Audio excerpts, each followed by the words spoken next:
Assalamualaikum warahmatullahi wabarakatuh. Alhamdulillah, alhamdulillahi rabbil alamin. Assalatu wassalamu ala asrafil anbiya'i wal mursalin wa ala alihi wa sahbihi ajma'in walhamdulillahi rabbil alamin. Segala puji bagi Allah yang telah menciptakan kita. Alhamdulillah, Allah telah memberikan kita nikmat yang begitu luar biasa, yakni nikmat sehat. Nikmat sehat ini tidak bisa kita ganti dengan apapun. Kalau kita ke rumah sakit, kalau kita ke ruang ICU, kita melihat saudara-saudara kita di sana. Mereka terbaring tidak merasakan yang namanya nikmat sehat. Kita alhamdulillah Allah berikan nikmat yang begitu luar biasa, yaitu nikmat sehat. Mari kita ucapkan dengan mengucapkan alhamdulillahirabbil alamin. Ibnu Qayyim al-Jauziyah pernah berkata dalam bukunya yang berkata, jika engkau akan menghitung nikmat Allah dengan air laut sebagai tintanya, maka engkau tidak akan pernah bisa.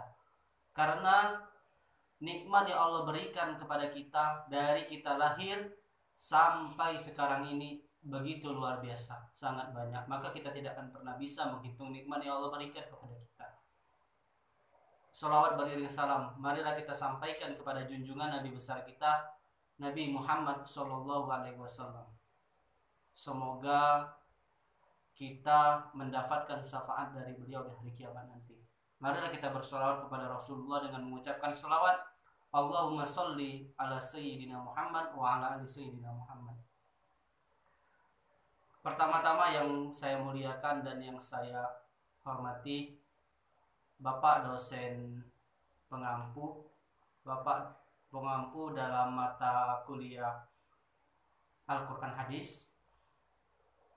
Semoga Allah muliakan beliau, serta memberikan amanah kepada saya untuk bisa menyampaikan beberapa nasihat dan ilmu yang bisa saya sampaikan. Pada kesempatan yang mulia ini, saya akan menyampaikan tema yang berjudul yaitu keutamaan menuntut ilmu. Apa sih yang dimaksud dengan ilmu? Adakah orang yang hidup di dunia ini tanpa ilmu? Itu yang perlu kita luruskan. Apakah ada orang yang hidup di dunia ini tanpa ilmu? Tentunya ilmu adalah salah satu sumber kebaikan bagi setiap orang. Mau dia orang Islam, mau dia orang kafir, tentunya hidup di dunia pasti haruslah dengan ilmu. Ada satu riwayat atau satu catatan yang mengatakan bahwasanya kalau engkau ingin bahagia di dunia, maka haruslah dengan ilmu. Kalau engkau ingin bahagia di akhirat, haruslah dengan ilmu. Kalau engkau ingin bahagia dunia dan akhirat, maka haruslah dengan ilmu. Ilmulah yang menjadi sumber dari segala sumber kebaikan. Bahkan dalam Quran surat Al-Alaq ayat 1-5, pada ayat 1 Allah Subhanahu wa taala berfirman. Apa yang berbunyi? Iqra. Apa itu Iqra? Iqra, bacalah. Kenapa tidak sholat? Kenapa tidak zikir? Kenapa tidak puasa dan lain sebagainya? Allah dari ayat ini ingin mengatakan kepada kita bahwasanya belajar dulu, ada ilmu dulu, baru bisa mengerjakan sesuatu. Oleh karena itu, ilmu itulah yang menjadi landasan kita dalam bertindak. Menurut Dr. Propet Yuwono mengatakan bahwasanya ada 2 syarat seseorang bisa menuntut ilmu tersebut. Yang pertama, dia mempunyai akal. Kita semua tentunya mempunyai akal. Siapapun kita, pasti kita mempunyai akal. Kenapa tidak hewan? Kenapa tidak tumbuhan?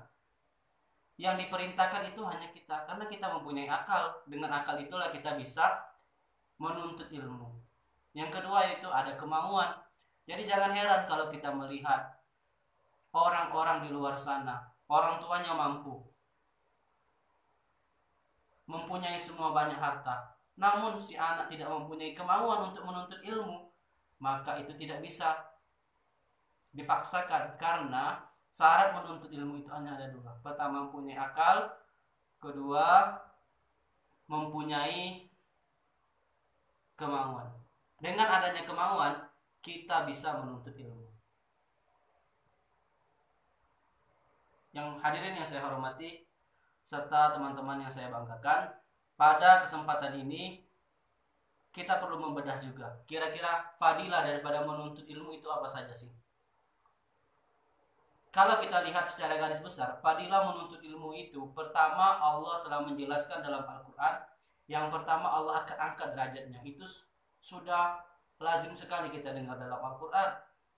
Apa itu yang berbunyi dalam surat Al-Mujadalah ayat 11? Allah mengatakan bahwasanya Allah akan mengangkat derajat seseorang yang menuntut ilmu.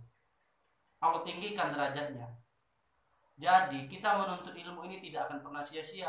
Jangan berpikir kita membuang uang, jangan berpikir kita menghabiskan uang dan lain sebagainya. Namun inilah jalan kita untuk memperbaiki keadaan bangsa dan negara kita. Ada satu kutipan yang telah disampaikan oleh seorang gubernur yang mengatakan bahwasanya di setiap tempat itu adalah sekolah dan setiap orang itu adalah guru. Dari pembicaraan ini, dari kata-kata ini, kita bisa mengambil kesimpulan bahwasanya setiap tempat yang kita tumpai, setiap tempat yang kita temui, maka di sana itu pasti ada kebaikan yang perlu kita pikirkan. Dimanapun, di hutan, di rumah, dan dimanapun pasti kita mendapatkan yang namanya kebaikan. Terus apa lagi? Setiap orang adalah guru, siapapun, mau dia kaya, mau dia miskin, mau anak kecil, mau dia pengemis dan lain sebagainya, kalau dia menyampaikan kebaikan kepada kita, itu adalah sumber ilmu bagi kita. Oleh karena itu, di akhir materi saya ini, saya ingin mengatakan kepada kita semua bahwasanya tuntutlah ilmu sampai ke negeri Cina. Itu memang benar adanya. Jadi kita menuntut ilmu tidak lepas dari batas usia. Sampai kita ke liang lahat, kita diwajibkan oleh Allah Subhanahu wa taala menuntut ilmu.